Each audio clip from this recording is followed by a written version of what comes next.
বাংলাদেশের মানুষের মুক্তি, স্বৈরাচার হটানো ও গণতন্ত্রের জন্য বেগম খালেদা জিয়া ছিলেন আপসহীন নেত্রী।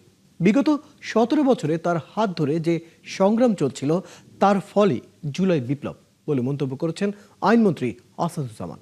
বাংলাদেশের রাজনীতির বাতিঘর হিসেবে জিয়া পরিবার কাজ করেছে বলে মন্তব্য করেছেন তথ্যমন্ত্রী জহিরুদ্দিন স্বপন। রোববার বরিশালের গৌর নদীতে সাবেক প্রধানমন্ত্রী বেগম খালেদা জিয়ার অবিস্মরণীয় ভূমিকা ও বর্তমান প্রেক্ষিত শীর্ষক আলোচনা সভা ও দোয়া মাহফিলে এসব কথা বলেন তারা। সভায় তথ্যমন্ত্রী আরো বলেন, 25 মার্চ জাতিকে পথ দেখিয়েছিলেন মেজর জিয়া। 75-এ শেখ মুজিবের হত্যার পরও হাল ধরেছিলেন তিনি। এরপর তার দেখানো পথ ধরেই দেশের হাল ধরেন বেগম খালেদা জিয়া। এ সময় তারেক রহমানের নেতৃত্বে বিএনপি সরকার গঠন করলেও বেগম জিয়া তা দেখে যেতে পারেননি বলে আফসোস প্রকাশ করেন তথ্যমন্ত্রী। আমাদের নেত্রী রাজপথের দীর্ঘ 1 দশকের সংগ্রামের মধ্য দিয়ে জনগণের রায় নিয়ে এদেশের প্রথম নির্বাচিত মহিলা প্রধানমন্ত্রী হিসাবে দেশ, দল এবং জাতিকে 1991-তে আবারও আরেকবার উদ্ধার করেছিলেন।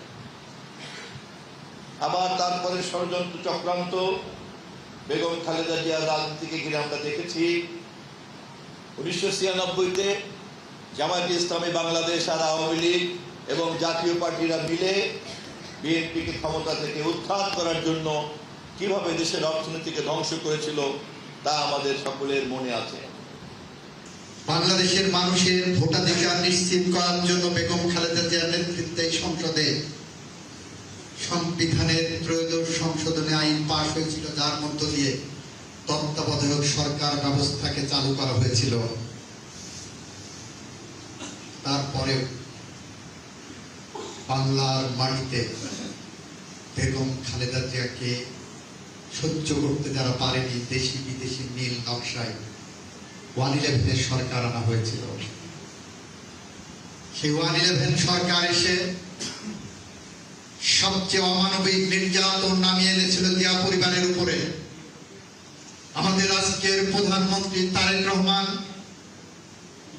বাংলাদেশের সমস্ত রকম মানবাধিকার লঙ্ঘনের যদি বিজ্ঞাপনের মুখ খোঁজা হয়, তাহলে তারেক রহমান সেই নির্যাতিত মানুষের বিজ্ঞাপনের মুখ হয়ে ওঠে।